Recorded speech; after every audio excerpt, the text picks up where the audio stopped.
Selamat pagi Bapak Ibu, saudara-saudara yang dikasihi oleh Tuhan. Shalom.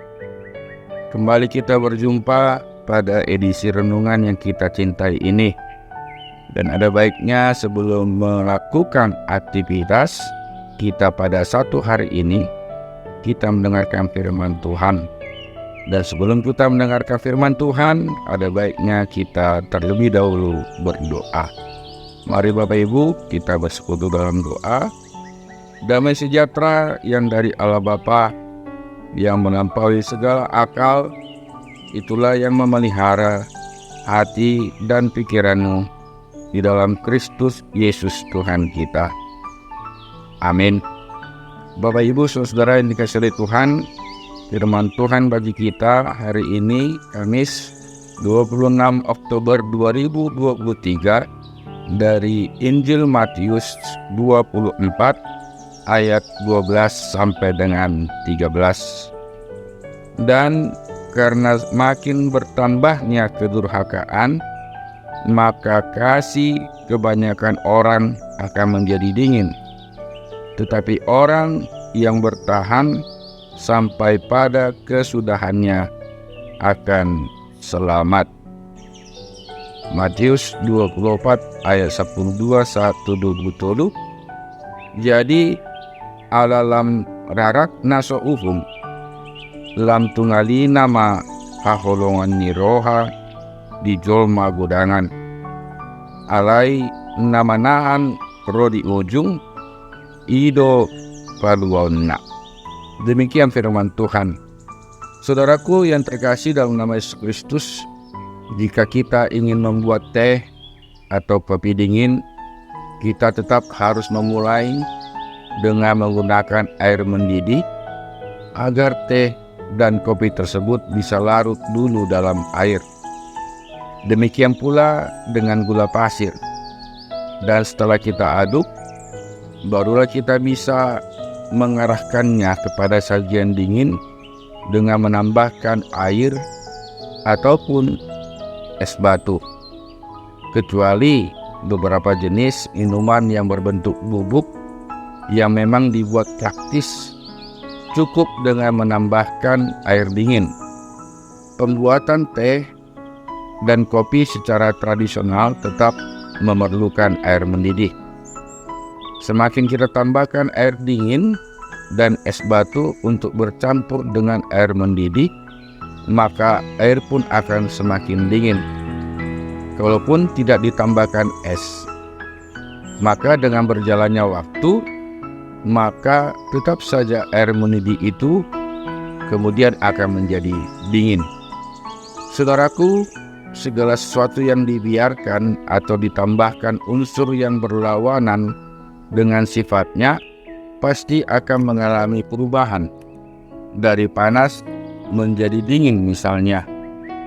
Tidak terkecuali dengan kasih. Kasih yang dibiarkan begitu saja lama-lama kehilangan kehangatannya dan berubah menjadi dingin.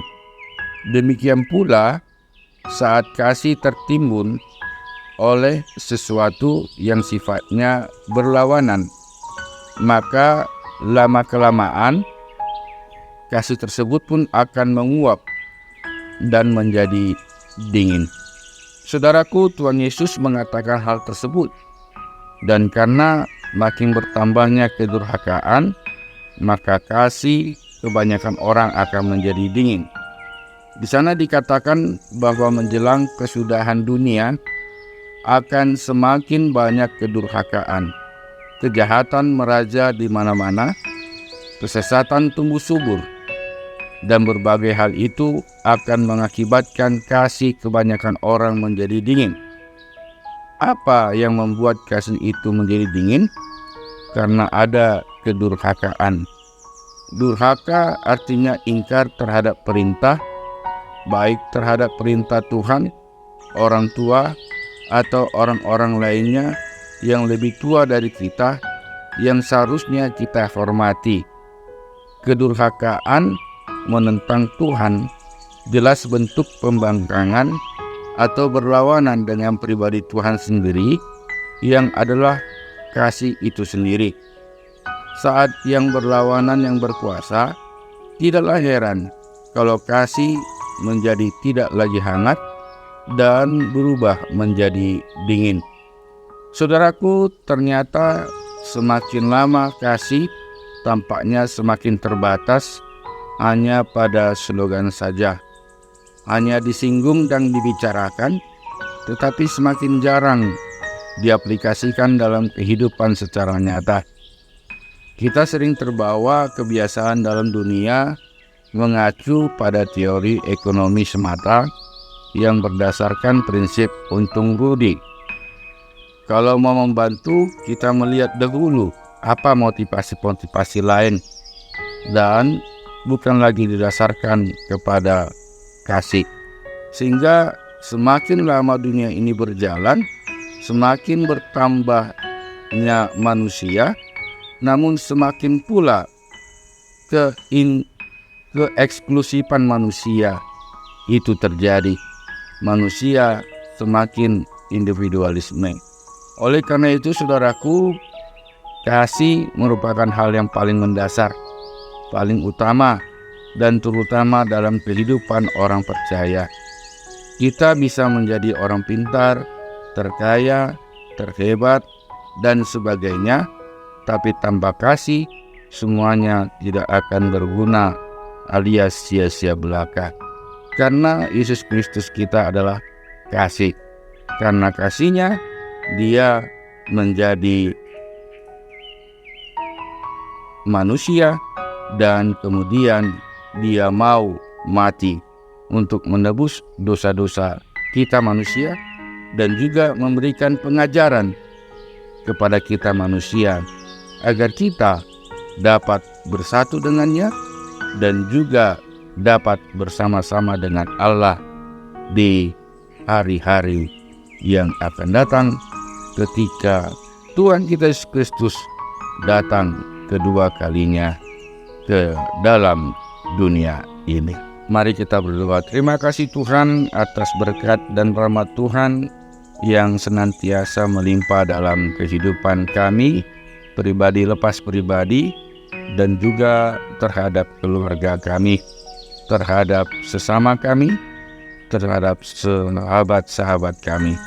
Ya Allah Bapa kami telah mendengarkan firman-Mu, kiranya Tuhan yang menguatkan kami, agar hendaknya kami senantiasa berlindung daripada-Mu, dan senantiasa menuruti apa yang Engkau ajarkan di dalam kehidupan kami. Tuhan, kami tidak tahu apa yang akan terjadi pada satu hari ini, namun kami yakin dan percaya penyertaan Tuhan senantiasa yang melingkupi kehidupan kami, kehidupan jemaat-Mu, jauh dari mara bahaya, jauh dari segala penyakit. Karena Tuhan juga mendengarkan doa-doa kami yang meminta kesembuhan, yang meminta jodoh, yang meminta pekerjaan, dan juga segala cita-cita kami yang sesuai dengan kehendak Tuhan.